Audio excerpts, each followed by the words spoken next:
श्री शिवाय नमस्तुभ्यम दोस्तों, स्वागत है आपका ज्ञान की बातें के एक और नए वीडियो में। आज हम आपको बताएंगे कि 2025 के फाल्गुन मास की शुक्ल पक्ष की एकादशी, जिसे अमला एकादशी या आंवला एकादशी कहा जाता है, कब मनाई जाएगी, 9 मार्च को या 10 मार्च को। क्योंकि दोनों ही दिन एकादशी तिथि रहेगी, तो जानेंगे कि इस दिन व्रत किस दिन करना उत्तम रहेगा। क्या इस दिन भद्रा का प्रभाव रहेगा और क्या हम बिना आंवले के वृक्ष के सिर्फ फल से पूजा कर सकते हैं? तो आइए शुरू करते हैं इस विशेष एकादशी के बारे में विस्तार से जानकारी लेकर। अमला एकादशी का नाम स्वयं में बहुत कुछ कह देता है। अमला का अर्थ है आंवला और यह एकादशी विशेष रूप से आंवले के वृक्ष और फल की पूजा के लिए प्रसिद्ध है। आंवला को भारतीय संस्कृति में एक पवित्र फल माना जाता है। यह फल न केवल धार्मिक दृष्टि से महत्वपूर्ण है, बल्कि इसके औषधीय गुण भी अत्यधिक लाभकारी हैं। आंवला का वृक्ष भगवान विष्णु का प्रतीक माना जाता है और इस दिन भगवान विष्णु के साथ साथ आंवले के वृक्ष की पूजा का महत्व है। कहा जाता है कि इस दिन व्रत और पूजा करने से विशेष रूप से पापों का नाश होता है और जीवन में सकारात्मक ऊर्जा का संचार होता है। अगर आप इस दिन व्रत रखने का संकल्प लेते हैं तो सबसे पहले आंवला के वृक्ष के पास जाएं। यदि आपके पास आंवला का वृक्ष नहीं है तो आप आंवले के फल से ही पूजा कर सकते हैं। पूजा में सबसे पहले स्वच्छ होकर स्नान करें और फिर आंवला के पेड़ या फल को पवित्र करके उसका पूजन करें। आंवला के वृक्ष को फूलों और दीपों से सजाएं और फिर भगवान विष्णु का ध्यान करके उन्हें नमन करें। पूजा में तुलसी के पत्तों, चंदन, अक्षत, चावल और घी के दीपक का उपयोग करें। भगवान विष्णु का मंत्र एयूएम नमो भगवते वासुदेवाय का जाप करें। इसके बाद भगवान से अपने परिवार और प्रियजनों की सुख शांति और समृद्धि की कामना करें। पूजा समाप्त करने के बाद इस दिन के व्रत का संकल्प लें। यह भी ध्यान रखें कि इस दिन व्रत रखते हुए केवल एक समय भोजन करना चाहिए और भोजन में आंवला या आंवला के उत्पाद का उपयोग करना श्रेष्ठ माना जाता है। अमला एकादशी के व्रत के दौरान कुछ विशेष नियमों का पालन करना अत्यंत महत्वपूर्ण है। यह व्रत उन लोगों के लिए है जो अपने पापों से मुक्ति पाना चाहते हैं और भगवान विष्णु की कृपा प्राप्त करना चाहते हैं। इस दिन, खासकर एकादशी तिथि के दिन, आपको दिन भर निर्जला व्रत रखना चाहिए, अर्थात बिना जल पिए व्रत रखना चाहिए। सभी प्रकार के मांसाहार, प्याज, लहसुन आदि से दूर रहें। इस दिन व्रती को केवल शाकाहारी भोजन ही ग्रहण करना चाहिए। इसके अलावा इस दिन शुद्धता और आत्मनियंत्रण का विशेष ध्यान रखें। व्रत का पालन करने से एक और महत्वपूर्ण लाभ यह है कि यह शरीर को शुद्ध करता है और मानसिक संतुलन बनाए रखने में मदद करता है। अब बात करते हैं अमला एकादशी पर भद्रा का प्रभाव। जैसा कि आप जानते हैं, हिंदू पंचांग में भद्रा का समय अत्यधिक महत्व रखता है। इस दिन यदि भद्रा का समय आता है तो विशेष ध्यान रखना होता है। अगर भद्रा का प्रभाव एकादशी तिथि पर पड़े तो उस दिन व्रत की शुरुआत या पूजा के कुछ नियम बदल सकते हैं। भद्रा का समय पूजा के लिए अनुकूल नहीं माना जाता। ऐसे में पूजा और व्रत के समय को सही ढंग से तय करना महत्वपूर्ण होता है। आपको इस दिन शास्त्रों के अनुसार ही पूजा के समय का निर्धारण करना चाहिए ताकि भद्रा का प्रभाव न हो और व्रत का पूरा फल प्राप्त हो। अमला एकादशी व्रत का पालन करते हुए व्रत शुरू करने से पहले कुछ महत्वपूर्ण बातों का ध्यान रखें। इस दिन सूर्योदय से पहले व्रत का संकल्प लें और फिर पूरे दिन पूजा विधि का पालन करें। व्रत का पारण अर्थात व्रत खोलना अगले दिन प्रातःकाल सूर्योदय के समय करना चाहिए। पारण के समय सबसे पहले भगवान विष्णु का ध्यान करके उनके आगे जल अर्पित करें, फिर भोजन का सेवन करें। पारण के बाद अपने मन को शांति और संतुलन से भरपूर रखें। इस दिन व्रत का पारण बहुत ही शुभ और फलदायक माना जाता है, क्योंकि इसे सही तरीके से करने से भगवान की कृपा प्राप्त होती है और व्रत का जीवन सुखमय होता है। दोस्तों, अमला एकादशी का व्रत और पूजा भगवान विष्णु की कृपा प्राप्त करने का सबसे अच्छा अवसर है।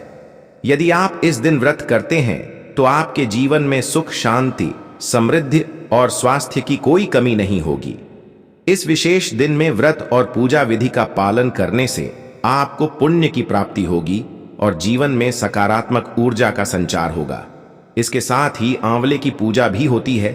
यह एकादशी बहुत फलदायी मानी जाती है। अन्य एकादश यों की तुलना में इसका महत्व और भी अधिक है, क्योंकि इस व्रत का फल 1000 गोदान के बराबर बताया गया है। यानी जितना पुण्य 1000 लोगों को दान करने से मिलता है, उतना पुण्य इस एकादशी के व्रत और पूजन से प्राप्त किया जा सकता है। अम्ला एकादशी पर विशेष रूप से आंवले की पूजा का महत्व बताया गया है। आंवले में भगवान श्री हरि और माता लक्ष्मी का वास माना जाता है। एकादशी स्वयं भगवान श्री हरि की प्रिय तिथि है और इस दिन आंवले की पूजा करने से माता लक्ष्मी और भगवान विष्णु दोनों की कृपा प्राप्त होती है। इसीलिए इस एकादशी का विशेष महत्व है। अब हम आपको बताएंगे कि यह व्रत किस विधि से करना चाहिए और किस दिन व्रत करना शुभ रहेगा। पूजा की शुरुआत किस प्रकार से करें, स्त्रियों को किस विधि से पूजन करना चाहिए और इस दिन कौन कौन सी सामग्री की आवश्यकता होती है, यह सब विस्तार से समझेंगे। अम्ला एकादशी के दिन आपको कुछ विशेष सामग्री जुटा होती है। अगर आपके पास आंवले का वृक्ष है तो वह सबसे उत्तम माना जाता है। यदि आंवले का वृक्ष नहीं है तो आप किसी मंदिर में जाकर वहां के आंवले के वृक्ष की पूजा कर सकते हैं। यदि मंदिर में भी यह संभव ना हो तो आंवले के फल से भी पूजा की जा सकती है। अब हम आपको बताएंगे कि यदि आप आंवले के फल से पूजन करना चाहते हैं तो उसकी विधि क्या होगी। यदि आपके पास आंवले का पौधा या वृक्ष है तो उसे कैसे पूजना चाहिए, इसकी भी पूरी जानकारी देंगे। अगर आंवले का पौधा या वृक्ष यदि उपलब्ध ना हो तो आंवले का फल, रोली मोली, पान सुपारी, लौंग, इलायची, धूप, दीप, भगवान श्री हरि को भोग लगाने के लिए हरी मिठाई जिसमें आंवले का अंश हो तो उत्तम रहेगा। मिश्री और फल फूल और फूलों की माला यदि संभव हो और एक तांबे का लोटा शुद्ध करके इसमें गंगा जल और स्वच्छ जल भर लें। 8 भगवान श्री हरि की तस्वीर या प्रतिमा, इन सभी सामग्री को एक थाली में सजा लें और विधिपूर्वक पूजन करें। पूजा के लिए आपको कुछ आवश्यक सामग्रियां तैयार रखनी चाहिए। आपके पास एक छोटा चम्मच होना चाहिए जिससे जल अर्पण किया जा सके। यदि अजवाइन उपलब्ध हो तो उसे भी रख सकते हैं। पूजा के लिए चौकी और पीला वस्त्र भी रख सकते हैं। दीपक के लिए शुद्ध घी का दीपक जलाना उत्तम रहेगा। यदि घी उपलब्ध ना हो तो तिल के जा सकते हैं। साथ ही धूप और एक खड़ा अक्षत भी रखें। कलश स्थापित करना आवश्यक है। आप पीतल, तांबे या किसी अन्य धातु का कलश ले सकते हैं। यदि धातु का कलश ना हो तो मिट्टी का भी उपयोग कर सकते हैं। इस एकादशी में कलश दान करने की आवश्यकता नहीं होती। यह केवल पूजा के लिए रखा जाएगा। कलश के ऊपर रखने के लिए श्रीफल, नारियल लें। यदि संभव हो तो पंचपल्लव आम या अशोक के पत्ते भी रखें। सूर्योदय से पहले उठें। स्नान आदि करके मंदिर और पूजा स्थल की सफाई करें। सारी सामग्री एकत्र कर लें और उत्तर दिशा की ओर मुख करके बैठें। यदि उत्तर दिशा संभव ना हो तो पूर्व दिशा की ओर भी बैठ सकते हैं। यदि आपके पास लकड़ी की चौकी है तो उसे रखें और उस पर पीला वस्त्र बिछाएं। यदि लकड़ी की चौकी या वस्त्र उपलब्ध ना हो तो आप पृथ्वी पर भी भगवान का पूजन कर सकते हैं। हम हमेशा ऐसी पूजा विधि बताते हैं जिसे कोई भी व्यक्ति कम से कम संसाधनों में भी कर सके। एकादशी का पूजन ऐसा होना चाहिए जिसे हर कोई अमीर हो या गरीब आसानी से कर सके। इसलिए यदि आपके पास चौकी या अन्य सामग्री नहीं है तो पृथ्वी को शुद्ध करके वहीं पूजा कर सकते हैं। पूजा स्थल और सामग्री को शुद्ध करने के लिए पहले गंगा जल या स्वच्छ जल लें। एक पुष्प लें और जल को चारों ओर छिड़क दें। यह शुद्धिकरण, पवित्रीकरण के लिए आवश्यक होता है।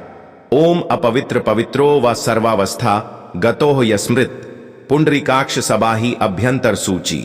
इस प्रकार से हमने पूजा स्थल, सामग्री और स्वयं को शुद्ध कर लिया है। अब भगवान को विराजमान करेंगे। यदि चौकी है तो उस पर पीला वस्त्र बिछाए, फिर भगवान की प्रतिमा या तस्वीर रखें। यदि चौकी ना हो तो पृथ्वी पर एक स्वच्छ स्थान पर भगवान को रखें। भगवान को आसन देने के लिए उस स्थान पर थोड़े से फूल अर्पित करें और भाव रखें कि भगवान इस स्थान पर विराजमान हो जाएं। फिर भगवान की तस्वीर या मूर्ति को वहां रखें और श्रद्धा पूर्वक पूजन आरंभ करें। उस स्थान पर भगवान श्री हरि नारायण को स्थापित कर दीजिए जहां आपने उनकी तस्वीर या प्रतिमा रखी है। अब उनके सीधे हाथ की ओर यानी राइट साइड में आवाले का वृक्ष रखें। यदि आपके पास आवाले का गमला या पौधा है तो उसे भगवान की तस्वीर के दाईं ओर रखें। अगर आवाले का वृक्ष बड़ा है और उसे एक स्थान से दूसरे स्थान पर ले जाना संभव नहीं है तो वहीं पर पूजन करें जहां वह वृक्ष स्थित है। इस व्रत में आंवले की विशेष महिमा होती है, इसलिए यदि वृक्ष बहुत बड़ा है तो आप वहीं पर भगवान श्री हरि की तस्वीर रखकर पूजन कर सकते हैं। जरूरी नहीं कि पूजन केवल मंदिर में ही हो, यदि वृक्ष के नीचे पूजन करना सुरक्षित हो तो वहां भी कर सकते हैं। जिन लोगों के पास आंवले का पौधा या वृक्ष नहीं है वे आंवले का फल ले सकते हैं। आंवला मिल जाए तो उत्तम होगा। इसे भगवान श्री हरि की तस्वीर के दाईं ओर रखें। जिस प्रकार से आपने भगवान को आसान दिया है उसी प्रकार से आंवले को भी स्थान दें। यह साधारण वृक्ष नहीं है बल्कि दिव्य वृक्ष माना जाता है, इसलिए इसे सम्मान पूर्वक पूजन स्थान पर रखें। स्थापना करने के बाद अब पूजन आरंभ करें। सबसे पहले अपने हाथ धो लें। इसके लिए 1 चम्मच जल अपने सीधे हाथ में लें और धीरे धीरे जल अर्पित करें। हाथ धोने होने के बाद 3 बार जल अंजलि दें। हर बार 1 चम्मच जल ग्रहण करें और निम्न मंत्रों का उच्चारण करें। ओम माधवाय नमः जल पी लीजिए। ओम केशवाय नमः जल ग्रहण करें। ओम नारायणाय नमः जल ग्रहण करें। इसके बाद तिलक करें और मौली बांधे। यदि परिवार के अन्य सदस्य भी पूजा में शामिल हैं तो उन्हें भी तिलक करें और मौली बांधे संकल्प अवश्य करें। संकल्प पूजा की आवश्यक प्रक्रिया है।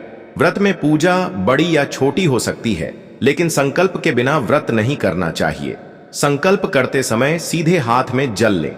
1 रब का सिक्का या अन्य दक्षिणा भी रखें और 3 बार उच्चारण करें। ओम श्री विष्णु श्री विष्णु श्री विष्णु। इसके बाद अपना नाम, गोत्र और जिस स्थान पर पूजन कर रहे हैं उसका नाम, मकान नंबर, क्षेत्र और शहर का नाम ले। फिर संकल्प करें कि मैं फाल्गुन मास की शुक्ल पक्ष अमल की एकादशी का व्रत कर रहा हूं, जिससे मुझे पुण्य, आयु और आरोग्यता की प्राप्ति हो। सुख संपत्ति प्राप्ति के लिए और परिवार में शांति व प्रेम बनाए रखने के लिए अमल की एकादशी का व्रत और आंवले का पूजन किया जाता है। श्री हरि विष्णु के पूजन के लिए संकल्प करना आवश्यक है। संकल्प में हमें 100 बार श्री विष्णु शरण का उच्चारण करते हुए अपनी प्रतिज्ञा भगवान के चरणों में अर्पित करनी होती है।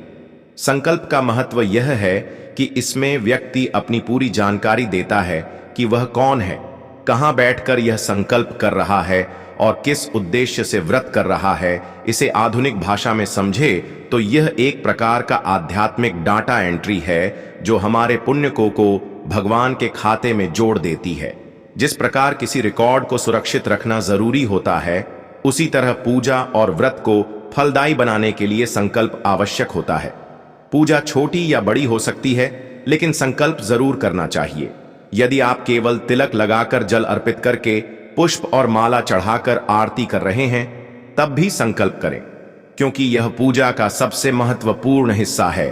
संकल्प के बाद भगवान का पूजन आरंभ करें। यदि आपने कलश स्थापित किया है तो सबसे पहले कलश पूजन कर यदि कलश स्थापना नहीं की है तो पहले आंवले का पूजन करें और फिर भगवान श्री हरि का कलश स्थापना अनिवार्य नहीं है, लेकिन यदि आप कर सकते हैं तो यह उत्तम रहेगा। कलश को भगवान श्री हरि के पास रखें और उसके नीचे पुष्प आसन के रूप में रखें। कलश को खाली ना रखें, उसमें गंगा जल या शुद्ध जल भरें। कलश के ऊपर नारियल रखें और यदि संभव हो तो उसे लाल कपड़े में लपेट, अन्यथा मौली बांध दें। नारियल का मुख आपकी ओर रहना चाहिए। कलश पूजन के लिए पुष्प जल और अक्षत चढ़ा 3 बार जल के छींटे दें और कलश पर तिलक करें। कलश के कंठ पर मौली बांधे और तिलक के रूप में 5 या 7 बिंदियां लगाएं। कलश पर जो श्रीफल रखा है उसे तिलक करें और पुष्पमाला अर्पित करें। धूप और दीप जलाएं तथा भगवान को दिखाएं। दीपक रखने की विधि इस प्रकार है। यदि घी का दीपक जला रहे हैं तो भगवान के दाहिने सीधे हाथ की ओर रखें और यदि तेल का दीपक है तो बाईं ओर रखें। धूप को किसी भी दिशा में रख सकते हैं। यह अग्नि साक्षी देवता के रूप में पूजा का महत्वपूर्ण हिस्सा होता है। कलश का पूजन करते समय धूप और दीप दिखाएं। नैवेद्य के रूप में मिश्री या कोई भी फल अर्पित करें। इसके बाद पुष्प से जल के छींटे दें जिससे पूजन संपूर्ण हो जाए। यह एक सरल विधि से कलश पूजन करने की प्रक्रिया है। अब आंवले के वृक्ष का पूजन करें। आंवले के देवता को स्मरण करें और उनका ध्यान करें। उनका मंत्र है ओम धात्री नमः, ओम धात्री नमः, ओम धात्री नमः। इस मंत्र का उच्चारण करते हुए पूजन आरंभ करें। यदि आंवले के फल पर पूजन कर रहे हैं तो उसे किसी कटोरी या थाली में रखें ताकि जल इधर उधर ना गिरे। यदि वृक्ष की पूजा कर रहे हैं तो जल को जड़ में अर्पित करें। मंत्र के साथ जल अर्पित करने के लिए पहले 1 चम्मच जल लें और छोड़ दें। जो वृक्ष में पूजा कर रहे हैं वे जल जड़ में डालें और जो फल पर पूजा कर रहे हैं, जब आप फल पर जल अर्पित करें तो ध्यान दें कि जल की मात्रा अधिक ना हो, केवल थोड़ा सा जल अर्पित करें। इसके पश्चात आंवले को स्नान कराएं। यदि आप फल की पूजा कर रहे हैं तो 1 चम्मच जल अर्पित करें और यदि वृक्ष की पूजा कर रहे हैं तो जड़ों में जल अर्पित करें। इसके बाद वृक्ष को दूध से स्नान कराएं और पुनः शुद्ध जल से स्नान कराएं। अब आंवले के वृक्ष को तिलक करें और वस्त्र के रूप में कच्चा सूत लेकर 5 बार लपेट सकते हैं या मौली बांध सकते हैं। यदि आपके पास पुष्प उपलब्ध हैं तो उन्हें अर्पित करें। फिर धूप और दीप जलाकर भगवान को समर्पित करें। नैवेद्य के रूप में फल, मिठाई या मिश्री अर्पित करें। इसके बाद पुनः 1 चम्मच जल अर्पित करें। इसके पश्चात आंवले देव को प्रणाम करें और इस प्रकार आंवले का पूजन संपन्न करें। अब भगवान श्री हरि का पूजन आरंभ करें। उनके समक्ष एक कटोरी रखें ताकि उसमें जल अर्पित कर सके। हम आपको मंत्र बताएंगे और आपको पहले ही बताया गया होगा कि जल कैसे अर्पित करना है। एयूएम मध्य समर्पयामि मंत्र के साथ जल अर्पित करें। भगवान श्री हरि को केवल जल से स्नान कराएं, दुग्ध स्नान नहीं होगा। इसके पश्चात चंदन का तिलक करें, रोली का नहीं। भगवान श्री हरि को पुष्पमाला अर्पित करें और पुष्पम समर्पयामि मंत्र का उच्चारण करें। फिर धूप और दीप जलाकर भगवान को अर्पित करें। नैवेद्य के रूप में कोई भी फल अर्पित करें। यदि आंवला उपलब्ध है तो आज के दिन विशेष रूप से आंवला अर्पित करें। मिठाई भी चढ़ा सकते हैं। इसके बाद 1 चम्मच जल लें और भगवान को अर्पित करें। भगवान को पान अर्पित करने के लिए 1 पान का पत्ता लें, उसकी डंडी तोड़ दें और उसमें 2 लौंग, 2 इलायची तथा 1 सुपारी रखें। फिर इसे भगवान को समर्पित करें। दक्षिणा के रूप में कुछ अर्पित करें और भगवान को प्रणाम करें। इस प्रकार एकादशी का पूजन संपन्न होता है। यह व्रत 2 दिवसीय होता है। आज स्थापना की गई है और भगवान का विसर्जन कल होगा। विसर्जन के समय पुष्पांजलि अर्पित करना आवश्यक होता है, जिसकी विधि हम आपको बताएंगे। अब जानते हैं कि व्रत किस दिन करना उचित रहेगा और शुभ मुहूर्त क्या होगा। एकादशी तिथि प्रारंभ होगी 9 मार्च को प्रातः 7:04 पर और समाप्त होगी 10 मार्च को प्रातः 7:04 पर। चूंकि 10 मार्च को सूर्योदय के समय एकादशी तिथि होगी, इसलिए 10 मार्च को अमल की एकादशी व्रत करना उत्तम रहेगा। जो लोग दशमी को व्रत करना चाहते हैं वे 9 मार्च को भी कर सकते हैं। शुभ मुहूर्त प्रातः 7:35 से 9:30 तक उत्तम समय है। इसके अतिरिक्त 9:30 से शाम 6 बजे तक उत्तम समय है। 7:35 तक भी शुभ समय है। 11 बजे तक भी पूजन किया जा सकता है। व्रत खोलने का समय पारण मुहूर्त एकादशी का पारण 11 मार्च को प्रातः 6:38 से 8:01 तक करना शुभ रहेगा। 8 बजे का 1 के बाद द्वादशी समाप्त हो जाएगी, इसलिए त्रयोदशी में पारण करना उचित नहीं होगा। यह थी आमलकी की एकादशी व्रत की संपूर्ण जानकारी। हमारे द्वारा दी गई जानकारी को ध्यानपूर्वक पढ़ें और अगर आपको यह वीडियो अच्छा लगे तो कृपया लाइक करें। इसके साथ ही इस जानकारी को अपने दोस्तों और परिवार के साथ शेयर करें ताकि सभी इस पुण्य लाभ को प्राप्त कर सकें।